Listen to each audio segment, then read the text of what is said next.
வணக்கம். இது 8 திக்கும் என்று வழங்குவதற்காக தாரிணி. முதல் தலைப்புச் செய்திகளை பார்ப்போம். முதலமைச்சர் ஸ்டாலினின் 70வது பிறந்த நாளினை ஒட்டி சென்னையில் பிரம்மாண்ட பொதுக்கூட்டம். மல்லிகார்ஜுன கார்கே, ஃபரூக் அப்துல்லா, அகிலேஷ் யாதவ் பங்கேற்பு.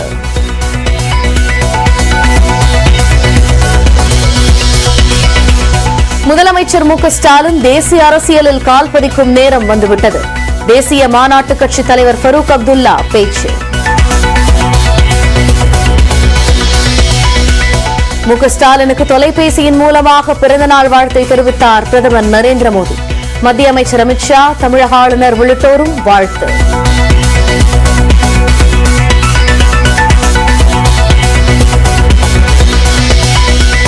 முதலமைச்சர் ஸ்டாலினின் 70வது பிறந்த நாளை உற்சாகமாக கொண்டாடிய திமுக தொண்டர்கள்.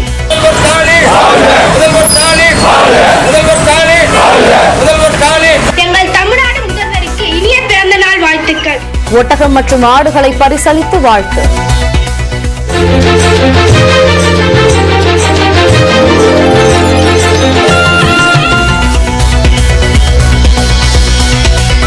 பிறந்தநாள் வாழ்த்து கூறிய பிரதமர், ஆளுநர் மற்றும் ராகுல் உள்ளிட்டோருக்கு முதலமைச்சர் ஸ்டாலின் நன்றி. கேரள முதல்வர் பினராயிக்கு மலையாளத்தில் நன்றி தெரிவித்த பதிவு.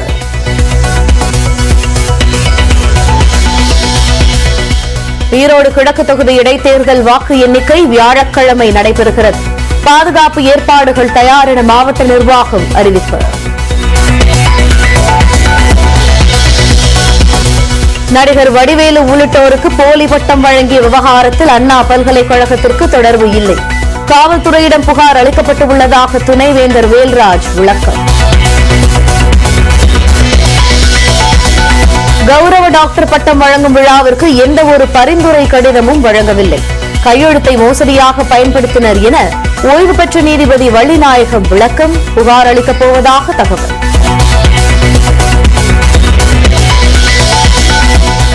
வீட்டு உபயோக பயன்பாட்டிற்கான சமையல் எரிவாயு சிலிண்டரின் விலை 50 ரூபாய் உயர்வு. வர்த்தக பயன்பாட்டு சிலிண்டரின் விலையும் 381 ரூபாய் அதிகரிப்பு.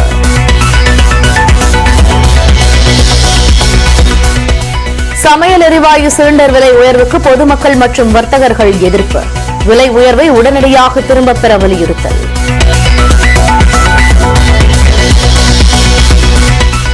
விழுப்புரம் அன்புஜோதி ஆசிரமத்தில் தொடர்ச்சியாக பாலியல் வன்கொடுமை நிகழ்வுகள். கொடுமையை தாங்க முடியாமல் தப்பித்த இளம்பெண் வாக்குமூலம். வயசானவங்க எல்லாம் போட்டு காசு இருந்தா காசு அடிச்சு புடுங்கிறது, நகை யாராச்சும் கொண்டு நகையை அடிச்சு புடுங்கிறது, ரொம்ப கொடுமைன்னு வச்சுக்கோங்க. தப்பான பிள்ளைங்கள்ட்ட பழகிறது, வயசு பிள்ளைங்க எல்லாம் கூட்டிட்டு வந்தாங்கன்னா அந்த மாதிரி பண்றது. அவங்க போயிட்டு நம்ம இந்த மாதிரி 11 மற்றும் 12ஆம் வகுப்பு பொதுத் தேர்வு மாணவர்களுக்கு நாளை மறுநாள் முதல் ஹால் டிக்கெட் விநியோகம். இணையதளத்தில் ஹால் டிக்கெட்டை பதிவிறக்கம் செய்து கொள்ளலாம் என அறிவிப்பு. கோவை கோணியம்மன் கோவிலில் கோலாகலமாக தொடங்கியது தேரோட்டம். பல்லாயிரக்கணக்கான பக்தர்கள் பங்கேற்று வழிபாடு. டெஸ்ட் கிரிக்கெட் பந்து வீச்சாளர்களுக்கான தரவரிசையில் ரவிச்சந்திரன் அஸ்வின் முதலிடத்திற்கு முன்னேற்றம். இங்கிலாந்து வேகப்பந்து வீச்சாளர் ஆண்டர்சனை பின்னுக்கு தள்ளினார்.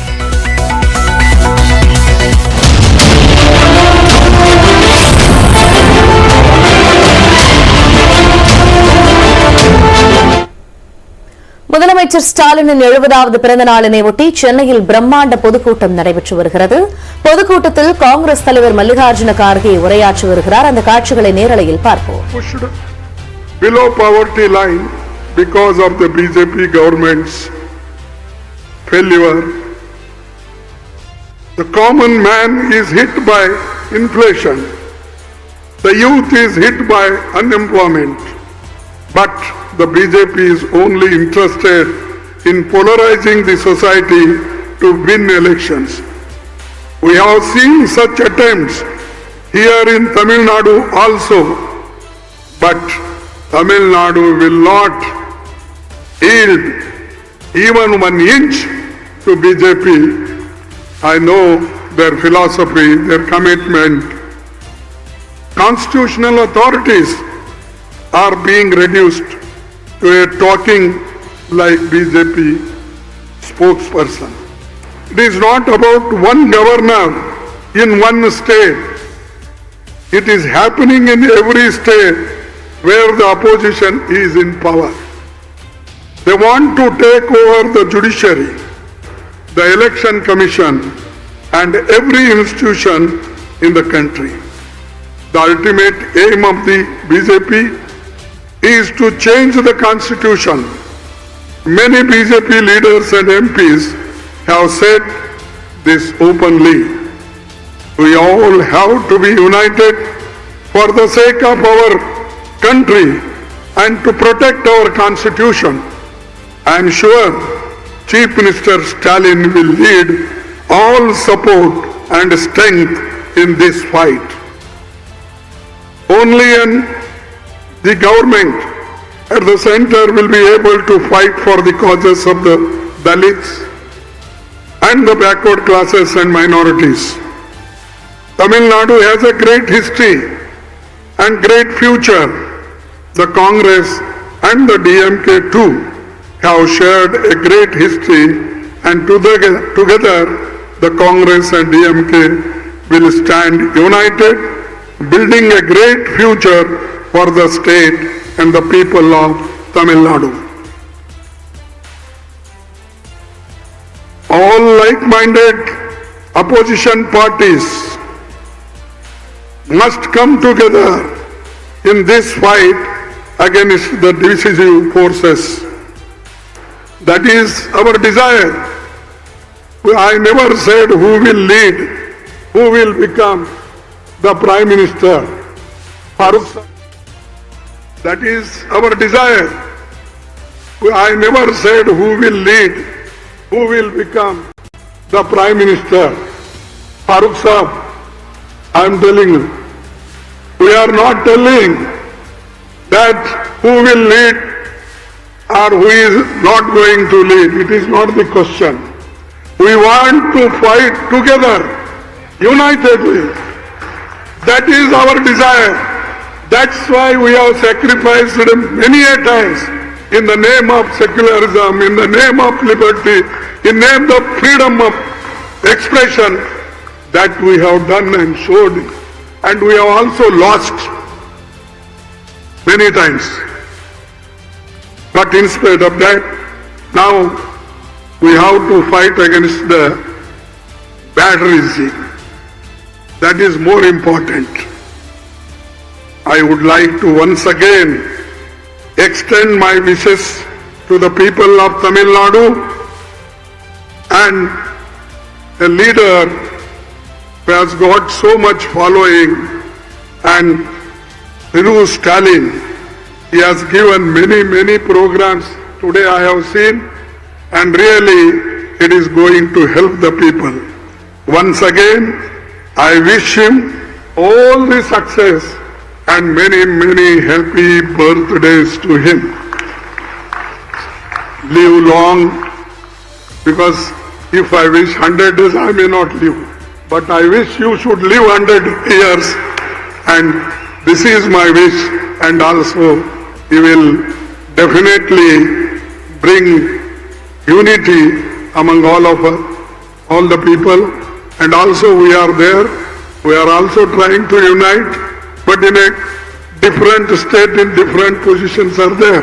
But in spite of that, we have to fight against the divisive forces, and I hope we will succeed. Thank you once again for inviting me and to speak few words to Thiru Stalinji. Thank you.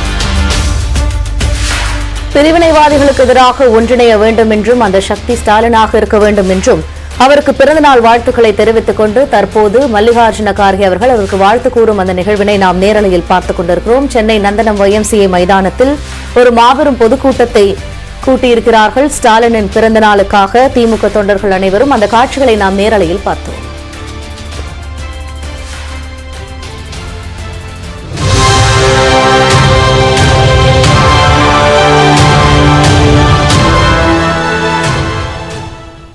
Erode கிழக்கு தொகுதியில் பதிவான வாக்குகளை எண்ணுவதற்கான முன்னேற்பாடுகள் முழுவீச்சில் நடைபெற்று வருகின்றன.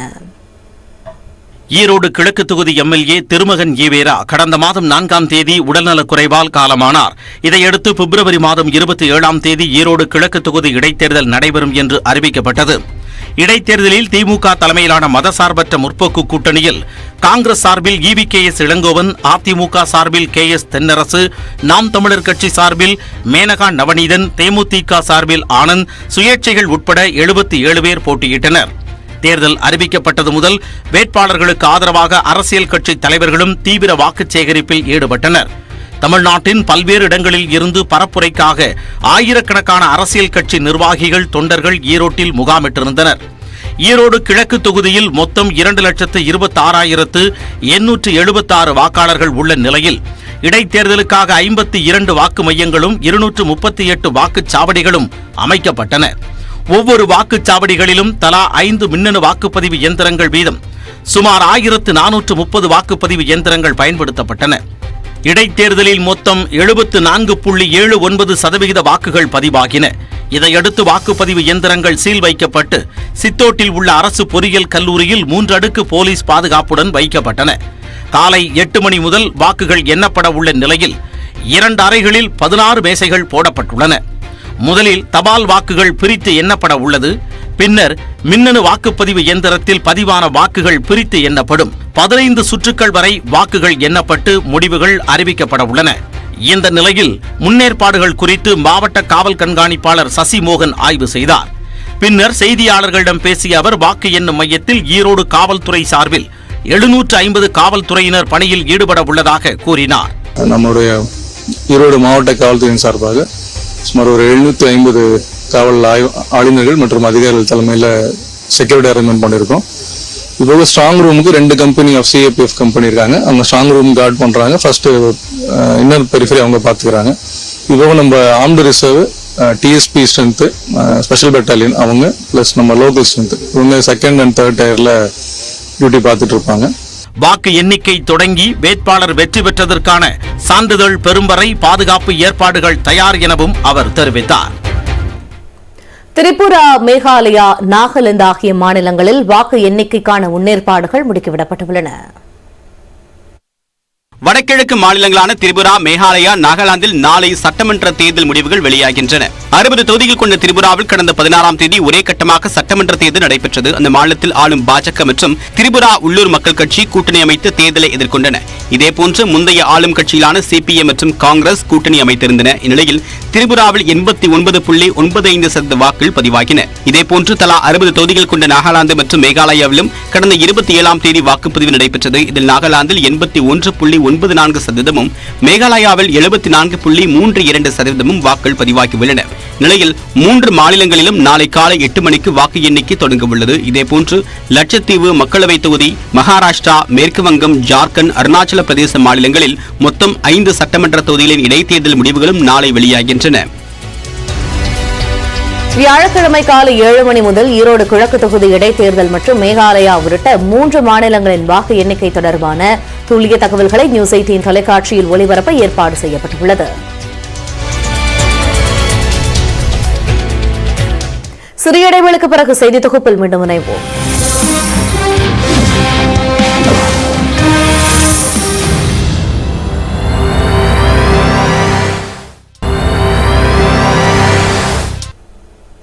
வீட்டு உபயோக சமையல் எரிவாயு சிலிண்டரின் விலை 50 ரூபாய் உயர்ந்து 1118 ரூபாய்க்கு விற்பனை செய்யப்படுகிறது.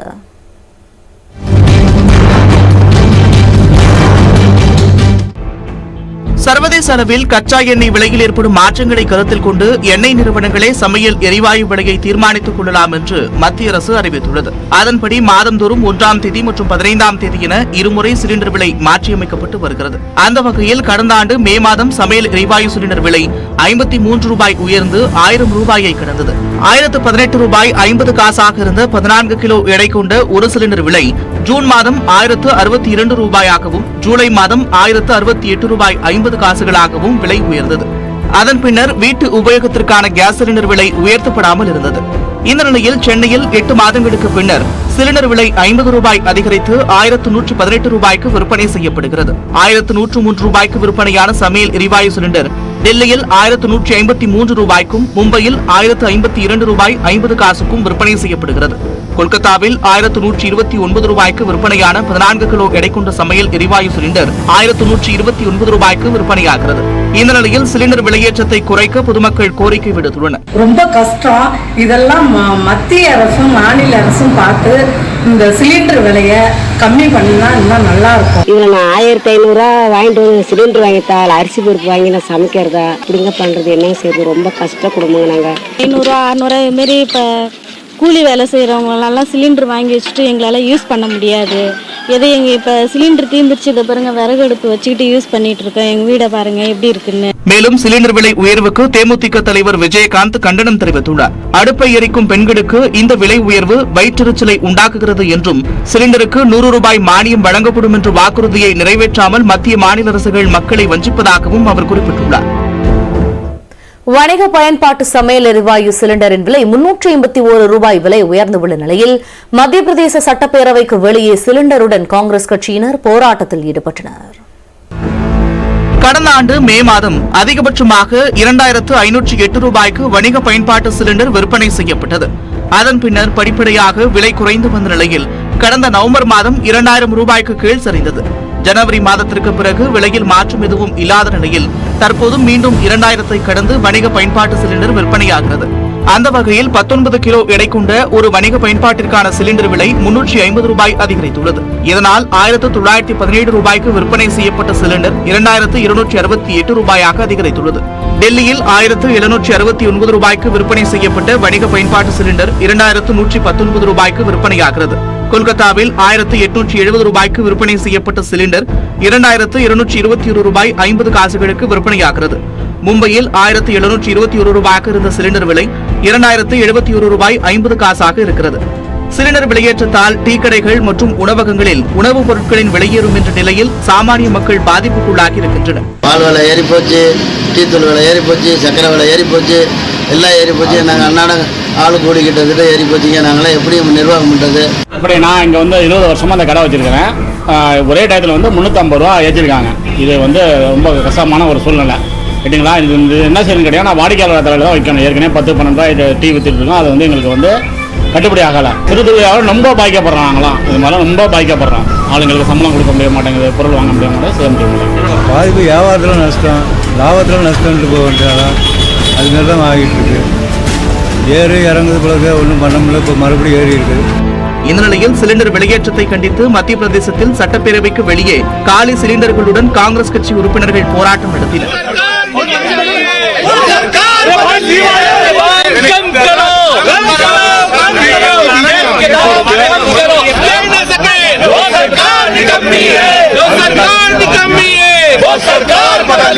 மேகாலயா, நாகாலாந்து, திரிபுரா ஆகிய 3 மாநிலங்களின் சட்டப்பேரவை தேர்தல் முடிவடைந்தவுடன் மத்திய அரசு சிலிண்டர் விலையை உயர்த்தியிருப்பதாகவும் அவர்கள் குற்றம் சாட்டியுள்ளனர்.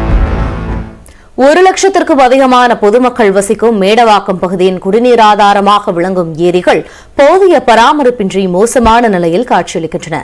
குடிநீர் வழங்கும் இந்த ஏரிகளை தூய்மைப்படுத்தி முறையாக பராமரிக்க வேண்டும் என கோரிக்கை விடுக்கின்றனர் மேடவாக்கம் பகுதி மக்கள்.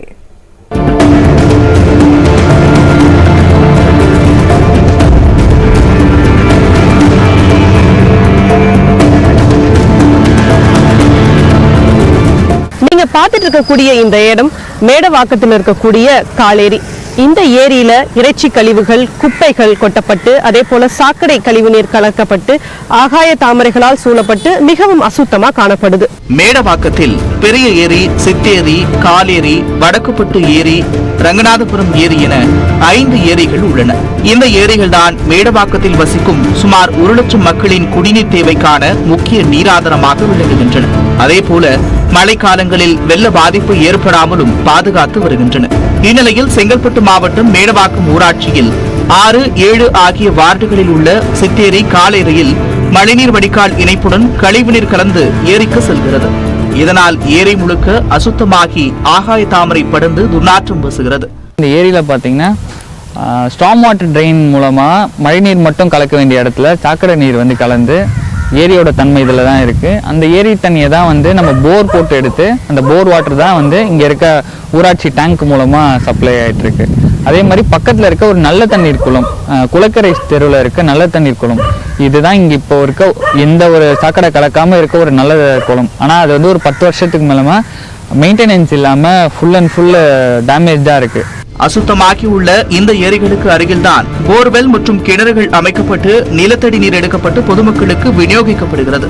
கடந்த 10 ஆண்டுகளாக ஏரிகள் தூர்வாரப்படவில்லை எனவும் பலமுறை அதிகாரிகளிடம் முறையிட்டும் நடவடிக்கை எடுக்கப்படவில்லை என வேதனை தெரிவிக்கிறார் அப்பகுதியைச் சேர்ந்த சமூக ஆர்வலர் ஷாதிக்.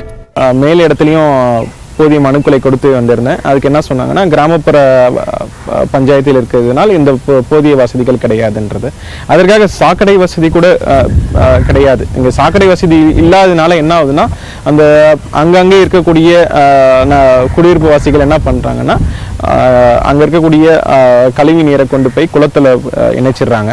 அதனால அங்கே இருக்கக்கூடிய குளமும் மாசடையுது, அவங்க வீட்டு பக்கத்தில் இருக்கக்கூடிய நிலத்தடி நீரும் மாசுபடுது. நீர்வளத்துறையின் கட்டுப்பாட்டில் உள்ள இந்த ஏரிகளை தூர்வாரி பாதுகாப்பதோடு சுகாதாரமான குடிநீர் பொதுமக்களுக்கு கிடைப்பதை அரசாங்கம் உறுதி செய்ய வேண்டும் என்பதே மேடவாக்கம் பகுதி மக்களின் கோரிக்கையாக இருக்கிறது. ஒளிப்பதிவாளர் நிர்மலுடன் செய்தியாளர் தமிழரசி, நியூஸ் 18 தமிழ்நாடு. சிறிய இடைவேளைக்கு பிறகு செய்தி தொகுப்பில் மீண்டும் இணைவோம்.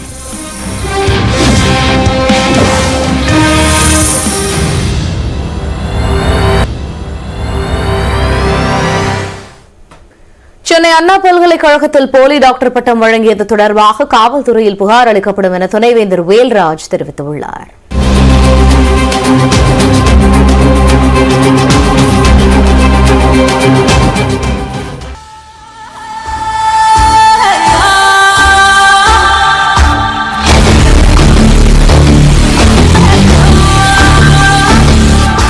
டாக்டர் பட்டம் வேண்டுமா, எங்களை தொடர்பு கொள்ளவும் என்ற ரீதியில் பல்வேறு அமைப்புகள் பலருக்கு டாக்டர் பட்டத்தை வழங்கி வருகின்றன. அந்த வகையில் கடந்த ஞாயிற்றுக்கிழமை நடைபெற்ற ஒரு நிகழ்வு பெரும் சர்ச்சையாகி உள்ளது. சென்னை அண்ணா பல்கலைக்கழகத்தில் உள்ள விவேகானந்தர் அரங்கத்தில் நடைபெற்ற நிகழ்ச்சியில் ஓய்வு பெற்ற நீதிபதி வள்ளிநாயகம் சிலருக்கு டாக்டர் பட்டம் வழங்கி கௌரவித்தார். சர்வதேச மனிதநேய மற்றும் ஊழல் தடுப்பு என்கிற அமைப்பு இந்த நிகழ்ச்சிக்கு ஏற்பாடு செய்திருந்தது.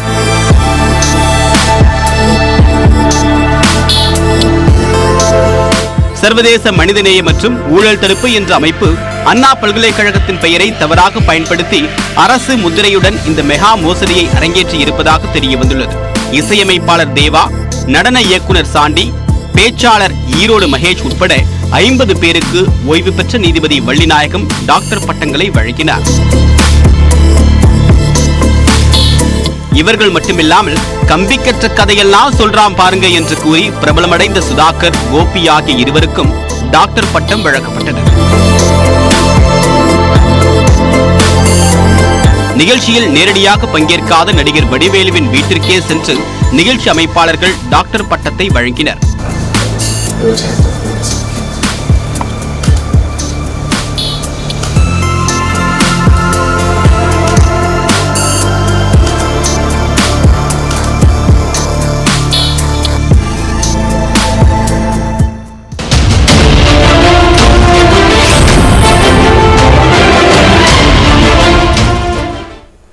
முதலமைச்சர் ஸ்டாலினின் 70வது பிறந்த நாளை ஒட்டி சென்னையில் பிரம்மாண்ட பொதுக்கூட்டம் நடைபெற்று வருகிறது. பொதுக்கூட்டத்தில் முதலமைச்சர் உரையாற்றி வருகிறார். அதனை நேரலை அவருடைய பிள்ளைகள் தான்.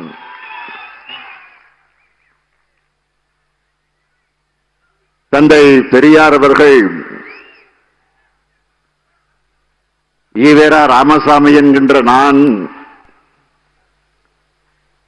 திராவிட சமுதாயத்தை மானமும் அறிவும் உள்ள சமுதாயமாக ஆக்கும் பணியை மேற்போட்டுக் கொண்டு என்றுதான் புறப்பட்டார். நம்முடைய பேரறிஞர் பெருந்தகறிஞர் அண்ணா அவர்கள் இந்த அண்ணா துறையால் என்ன சாதித்து விட முடியும் என்று கேட்கிறார்கள். எதையெல்லாம் சாதிக்க முடியாது என்று நினைக்கிறார்களோ அனைத்தையும் இந்த அண்ணா துறையால் சாதிக்க முடியும் என்றுதான் எழுந்து நின்றார். நம்முடைய தமிழின தலைவர் கலைஞர் அவர்கள், தமிழர்களே நீங்கள் என்னை கடலில் தூக்கி எரிந்தாலும் கட்டுமரமாகத்தான் மிதப்பேன், அதில் ஏறி நீங்கள் பயணம் செய்யலாம் என்று தன்னுடைய தொண்டால் நிறைந்து வாழ்கிறார். அந்த வழித்தடத்தில் வந்த நானும் மு.க. ஸ்டாலினும் நான் வீட்டுக்கு விளக்காக இருப்பேன், நாட்டுக்கு தொண்டனாக இருப்பேன், மக்களுக்காக கவலைப்படக்கூடிய தலைவனாக இருப்பேன், மக்கள் கவலைகளை தீர்ப்பதில் முதல்வனாவேன் என்ற உறுதிமொழி ஏற்று நானும் உழைத்துக் கொண்டிருக்கிறேன். என்னுடைய சக்தியை மீறியும் உழைப்பேன் என்பதை இங்கே கூடியிருக்கக்கூடிய லட்சக்கணக்கான தொண்டர்களுக்கு முன்னால் உறுதியேற்று என்னுடைய உரையை நான் தொடங்குகிறேன். இந்த விழாவிற்கு தலைமையேற்றிருக்கக்கூடிய என்னுடைய ஆருயிர் அண்ணன் கழகத்தினுடைய பொதுச் செயலாளர் மாண்புமிகு துரைமுருகன் அவர்களே, அகில இந்திய காங்கிரஸ் கட்சியுடைய தலைவர், மாநிலங்களவையுடைய எதிர்க்கட்சி தலைவர் மதிப்பிற்குரிய மல்லிகார்ஜுன கார்கே அவர்களே, காஷ்மீர் மாநில முன்னாள் முதலமைச்சர், ஜம்மு காஷ்மீர் தேசிய மாநாட்டு கட்சியுடைய தலைவர் மேன்மைக்குரிய ஃபருக் அப்துல்லா அவர்களே, உத்தரப்பிரதேசத்தினுடைய முன்னாள் முதலமைச்சர், சமாஜ்வாதி கட்சியுடைய தலைவர் பெருமதிப்பிற்குரிய அகிலேஷ் யாதவ் அவர்களே, பீகார் மாநிலத்தினுடைய துணை முதலமைச்சர், ராஷ்டிரிய ஜனதா தள கட்சியினுடைய தலைவர் மாண்புமிகு தேஜஸ்வி யாதவ் அவர்களே, துவக்கத்தில் அனைவரையும் வரவேற்று மகிழ்ந்திருக்கக்கூடிய கழகத்தினுடைய பொருளாளர், நாடாளுமன்ற கழக குழுவினுடைய தலைவர், என்னுடைய அருமை நண்பர் டி.ஆர். பாலு அவர்களே, முதன்மை செயலாளர் மாண்புமிகு நேரு அவர்களே, கழகத்தினுடைய துணை பொதுச் செயலாளர்களே, மாண்புமிகு அமைச்சர் பெருமக்களே, மதச்சார்பற்ற கூட்டணியில் இடம்பெற்றிருக்கக்கூடிய நம்முடைய தோழமை கட்சிகளை சார்ந்திருக்கக்கூடிய தலைவர் பெருமக்களே, தலைமை கழக நிர்வாகிகளே, பல்வேறு அணிகளின் செயலாளர்களே, பொறுப்பாளர்களே, மாவட்ட கழகத்தினுடைய செயலாளர்களே, சட்டமன்ற நாடாளுமன்ற முன்னாள் உறுப்பினர்களே, இந்த விழாவை மிகவும் சிறப்பாக எழுச்சியோடு ஏற்றத்தோடு நடத்தியதில் வெற்றி கண்டிருக்கக்கூடிய சென்னை தெற்கு மாவட்ட கழகத்தினுடைய செயலாளர் மாண்புமிகு மா. சுப்பிரமணியம் உள்ளிட்ட கழக நிர்வாகிகளே, உள்ளாட்சி அமைப்புகளை சார்ந்திருக்கக்கூடிய பிரதிநிதிகளே, பத்திரிகை மற்றும் ஊடகத்துறை சார்ந்திருக்கக்கூடிய நண்பர்களே, தமிழ்நாடு முழுமையிலும் இருந்து வந்திருக்கக்கூடிய தமிழ் பெருங்குடி மக்களே,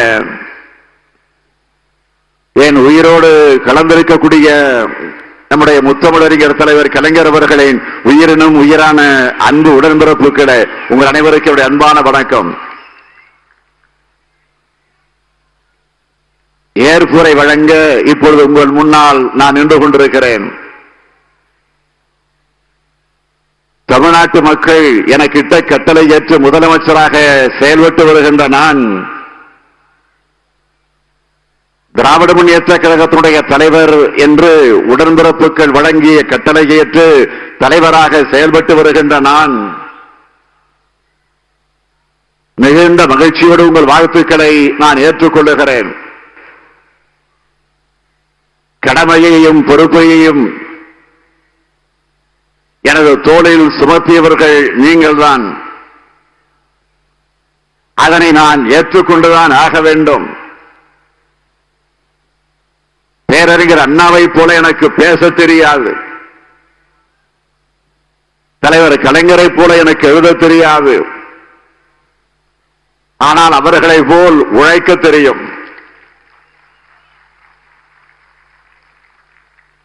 இந்த தருணத்தில் நான் கடந்து வந்த பாதையை சற்றே திரும்பி பார்க்கிறேன். 14 வயதில் கோபாலபுரம் இளைஞர் திமுகவை ஆரம்பித்து மக்கள் பணியாற்ற தொடங்கிய நான் தேர்தல் பரப்புரைகளில் பொதுக்கூட்ட மேடைகளில் என கழக கொள்கைகளை குரலெடுத்து முழங்கினேன். நாடக மேடைகளில் கனல்கரிக்கு வசனங்கள் மூலமாக கழகத்தின் வெற்றிக்காக உழைத்தேன். அதனாலேயே அவசர நிலை காலத்தில் அரசியல் கைதியாக சிறைபிடிக்கப்பட்டு சித்திரவதைகளை அனுபவித்தேன். ஓராண்டு காலம் சிறைக்குள் அடைக்கப்பட்டேன். திருமணமான 5 மாதத்தில் சிறைக்கு போனேன்.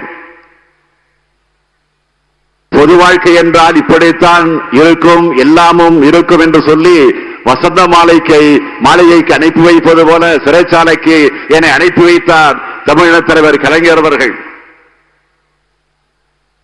அதுதான் அரசியலில் என்னுடைய பாசறையாக அமைந்தது. சிறைச்சாலையை தவச்சாலையாக மாற்றி நான் ஏற்றுக்கொண்ட கொள்கைக்காக வாழ்நாள் முழுவதும் உழைக்க உறுதியெடுத்துக் கொண்டேன். இந்த 55 ஆண்டு காலத்தில் தமிழ்நாட்டில் என்னுடைய கால்படாத கிராமம் இல்லை, நகரம் இல்லை, மாநகர் இல்லை என்கிற அளவுக்கு தொடர்ந்து பயணங்களை நான் மேற்கொண்டேன். சாலைகள் இல்லாத பொழுது காட்டிலும் கருப்பு சிவப்பு புகழ்கொடியை ஏற்றி வைத்தேன். வானுயிர் கட்டடங்களுக்கிடையே கம்பீர தூணாக கழக கொடியை ஏற்றி வைத்தேன். மேடு பள்ளம், வெயில் மழை, இரவு பகல் என கால நேரம் பார்க்காமல் தமிழ்நாட்டு மக்களுக்கு உழைப்பது ஒன்றே பணி என்று பணியாற்றிய எனக்கு 70 வயது ஆகிவிட்டது என்பதை என்னாலேயே நம்ப முடியவில்லை. நினைத்து பார்த்தால் எல்லாம் நேற்று நடந்ததை போல தோன்றும். ஆனால் என்னுடைய பயணம் நெடிய பயணம். மக்களுக்காக போராடும் வாதாடும் நம்மை போன்றவர்களுக்காக கால நேரம் எதுவும் கிடையாது. கால நேரம் எதுவும் கிடையாது. மார்ச் 1 பிறந்த நாள் என்று சொல்லும் போதுதான் எனக்கு வயது நினைவுக்கு வருகிறது. ஒவ்வொரு ஆண்டும் சட்டென கடந்து விடுகிறது. நாளை வழக்கம் போல் என்னுடைய பணிகளை தொடர்ந்து விடுவேன். எனக்கு 70 வயது என்று சொல்லுகிற போது சிலர் ஆச்சரியப்படுகிறார்கள். ஏன் கடந்த ஆண்டு பிறந்த நாள் விழாவுக்கு நம்முடைய அருமை சகோதரர் ராகுல் காந்தி அவர்கள் வந்திருந்த போது கூட நகைச்சுவையோடு குறிப்பிட்டு சொன்னார், ஸ்டாலின் பிறந்தநாள் விழாவுக்காக நான் போகிறேன் என்று எனது தாயார் அன்னை சோனியா காந்தியிடம் சொன்னேன். ஸ்டாலினுக்கு என்ன வயது இருக்கும் என்று நினைக்கிறேன் என்று கேட்டேன். தெரியாது என்றார். அவருக்கு வயது 69 ஆக போகிறது என்றேன். அதற்கு வாய்ப்பே இல்லை என்றார் அவர். பின்னர் கூகுளில் தேடி பார்த்த பிறகுதான் நம்பினார். பொதுவாக வயது என்பது மனதை பொறுத்தது. இளமை என்பது முகத்தில் இல்லை, மனதில் தான் இருக்கிறது. உங்களது மனதில் கொள்கை உறுதியும் அந்த கொள்கையை வென்றெடுப்பதற்கான லட்சியத்தாகவும் அந்த லட்சியத்துக்காக உழைப்பதும் உங்களது அன்றாட பணியாக இருக்குமையானால் உங்களுக்கு வயதாவது இல்லை. லட்சியவாதிகளுக்கு என்று வயதாவது இல்லை. நம்முடைய லட்சியத்தை வென்றடைவதற்கு உடன்பிறப்புகளாகிய நீங்கள் என்னோடு அணிவகுத்து வருகிற போது நாளுக்கு நாள் நான் இளமையாகி விடுகிறேன், துடிப்புமிக்க இளைஞனாகி விடுகிறேன். 1990களில் அந்த தொடக்கத்தில் இளைஞரணியின் செயலாளராக தமிழ்நாடு முழுவதும் சுற்றுப்பயணம் செய்த அதே உற்சாகத்தோடு தான் நான் இருக்கிறேன். நாங்கள் விதைத்த விதைதான் இந்த கழகம் கம்பீரமாக நிற்கிறது. அந்த விதையினுடைய விளைச்சலாகத்தான் திராவிட முன்னேற்ற கழகம் 6வது முறையாக ஆட்சியை பிடித்திருக்கிறது. என்னுடைய 70வது பிறந்த நாளான இன்று நான் உங்களையெல்லாம் நம்பி உங்கள் முன் ஒரு உறுதிமொழி எடுக்கிறேன். பேரறிஞர் பெருந்தகறிஞர் அண்ணா அவர்களே, நீங்கள் உருவாக்கிய கழகத்தை, தமிழகத்தில் கலைஞர் அவர்களே, நீங்கள் கட்டி காத்த கழகத்தை என்னாலும் நிரந்தரமாக ஆட்சி பொறுப்பில் வைத்திருப்பேன். இது ஏதோ நான் முதலமைச்சராக இருக்க வேண்டும் என்றோ அல்ல, 30 பேர் அமைச்சர்களாக இருக்க வேண்டும் என்றோ அல்ல. இந்த இயக்கம் அதற்காக தோற்றுவிக்கப்பட்டதல்ல. பாராண்ட தமிழினம் இடையில் ஏற்பட்ட பல்வேறு பண்பாட்டு படையெடுப்புகளால் அடிமைப்பட்டு கிடந்ததை மீட்க 100 ஆண்டுகளுக்கு முன்னால் திராவிட இயக்கத்தை காக்கக்கூடிய கடமை நமக்குத்தான் இருக்கிறது. திராவிட இயக்கத்தினுடைய அரசியல் நெறிமுறைகளின்படி தமிழ்நாட்டை கல்வியிலே, சமூகத்திலே, பொருளாதாரத்திலே முன்னேறி காட்ட வேண்டிய பொறுப்பு நமக்கு இருக்கிறது. இந்த ரெண்டும் தான் நம்முடைய இரு லட்சிய கண்கள். இதற்காகத்தான் திராவிட முன்னேற்றக் கழகம் நிரந்தரமாக ஆட்சியில் இருக்க வேண்டும் என்று சொல்லுகிறோம்.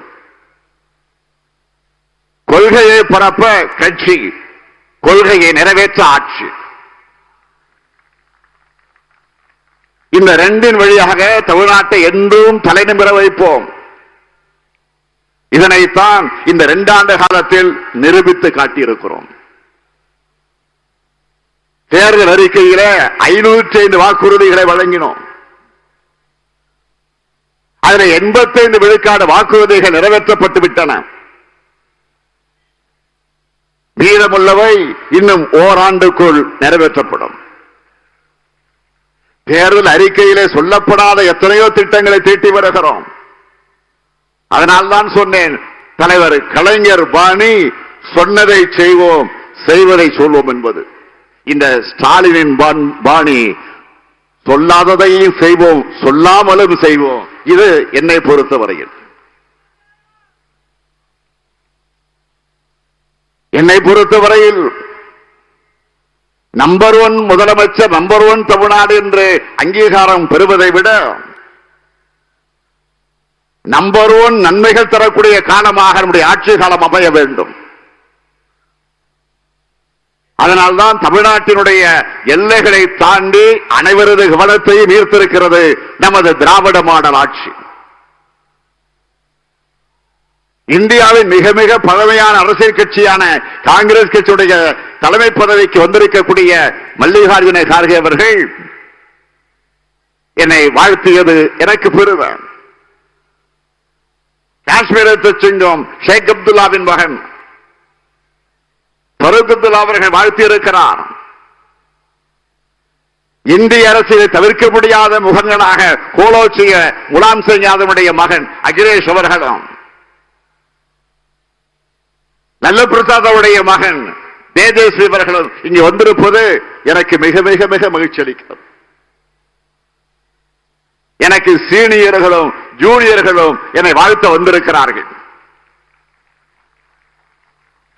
இது எனது பிறந்தநாள் பொதுக்கூட்ட மேடையாக மட்டுமல்லாம இந்தியாவில் புதிய அரசியலுக்கான தொடக்க விழா மேடையாக அமைந்திருக்கிறது. இதுதான் எனக்கு மகிழ்ச்சி தருகிறது.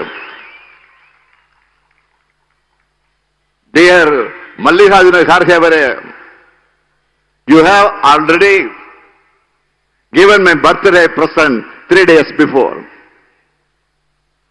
I consider one of the resolution passed at the 85th plenary session of Indian National Congress to be the ideal birthday present. ஆக்கபூர்வமான செயல் திட்டத்தின் அடிப்படையில் ஒருமித்த சிந்தனை கொண்ட அரசியல் கட்சியோடு சேர்ந்து செயல்பட தயார். காங்கிரஸ் கட்சியுடைய தீர்மானத்தை தான் எனக்கு கிடைத்த சிறந்த பிறந்தநாள் பரிசாக நான் சொல்கிறேன். இன்றைய காலத்திற்கு மிக மிக தேவை 2024 நாடாளுமன்ற தேர்தல். அதில் யார் ஆட்சி அமைக்க வேண்டும் என்பதை விட யார் ஆட்சி அமைத்துவிடக் கூடாது என்பதற்கான தேர்தல் அது.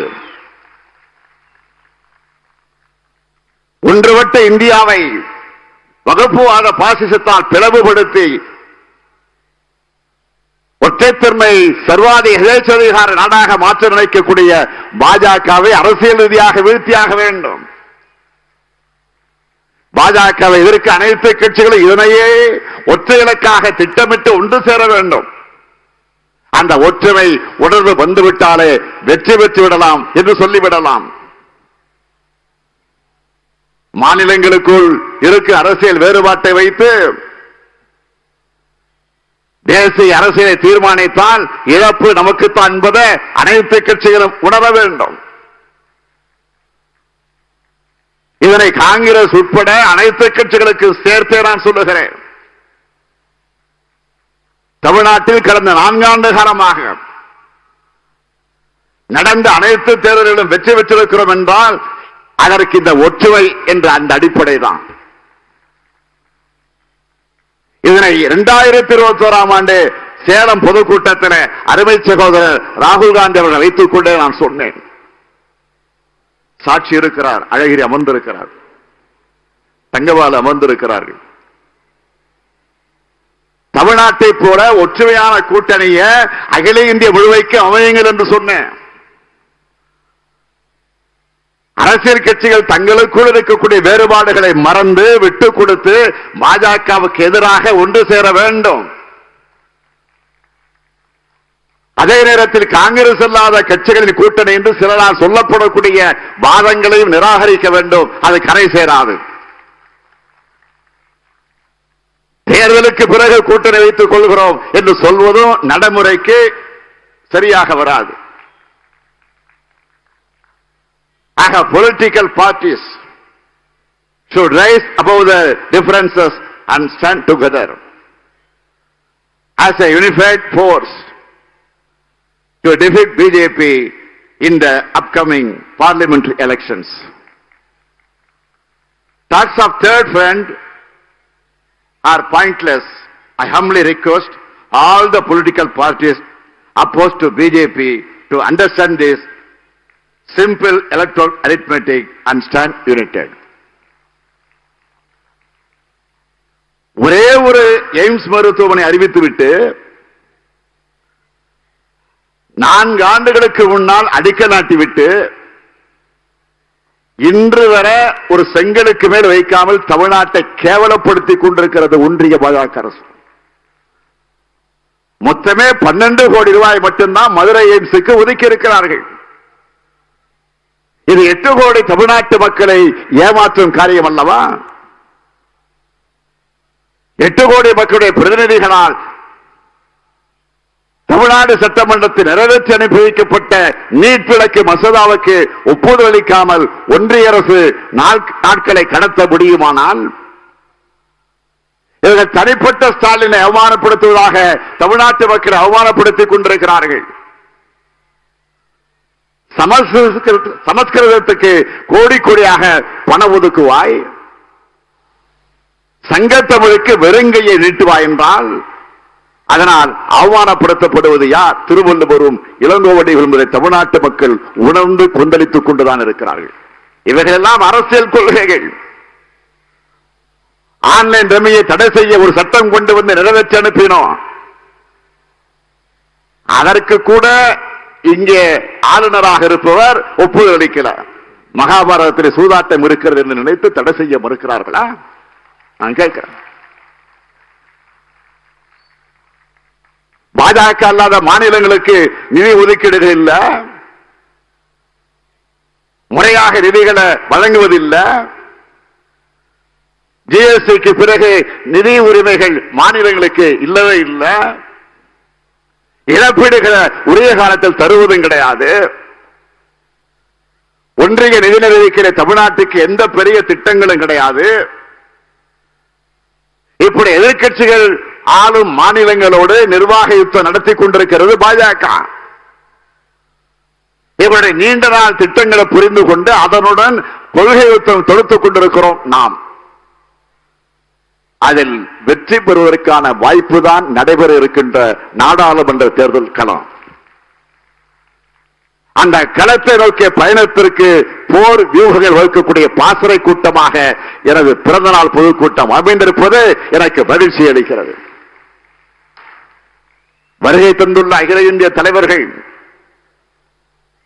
இந்த தகவல்களை டெல்லிக்கு எடுத்துச் சொல்லுங்கள். இந்திய துறைக்கண்ட முழுமைக்கு எடுத்துச் சொல்லுங்கள். ஒற்றுமையை வலியுறுத்துங்கள். வெற்றிக்கு அடித்தளமிடுங்கள். இப்போதே விதைப்போம். அடுத்த ஆண்டு மார்ச் என்பது அகில இந்திய அரசியலுக்கு அறுவடை காலமாக அமையட்டும்.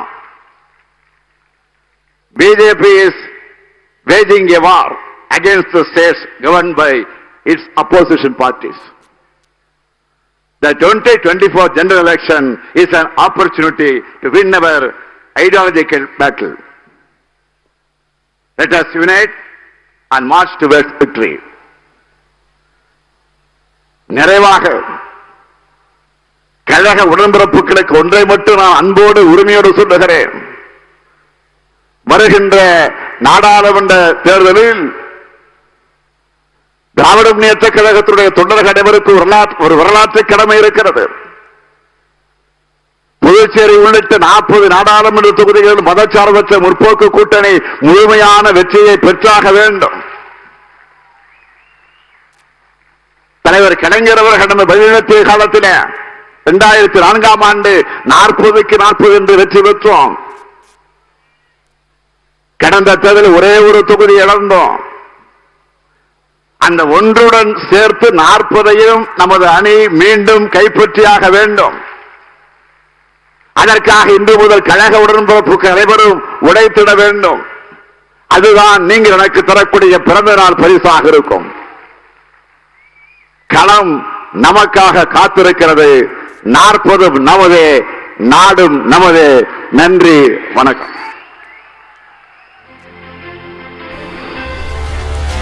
தமிழக முதலமைச்சர் திரு மு க ஸ்டாலின் அவர்களின் 70வது பிறந்த நாள் கொண்டாட்டம் தற்போது சென்னை நந்தனத்தில் நடைபெற்றுக் கொண்டிருந்த ஒரு சூழ்நிலையில் தற்போது தமிழக முதலமைச்சர் திரு மு க ஸ்டாலின் அவர்கள் பேருரையாற்றிய அந்த காட்சிகளை நாம் நேரலையில் பார்த்தோம். 2024ஆம் ஆண்டு நடைபெறவிருக்கும் தேர்தல் நமக்கான தேர்தலாக இருக்க வேண்டும் என்றும் அதில் பாஜகவை வீழ்த்த வேண்டும் என்பதே பிரதானமாகவிருக்கிறது என்றும் இதுகுறித்து பல்வேறு கருத்துக்களை அவர் தற்போது மேடையில் பேசிய அந்த நேரலை காட்சிகளை நாம் பார்த்தோம்.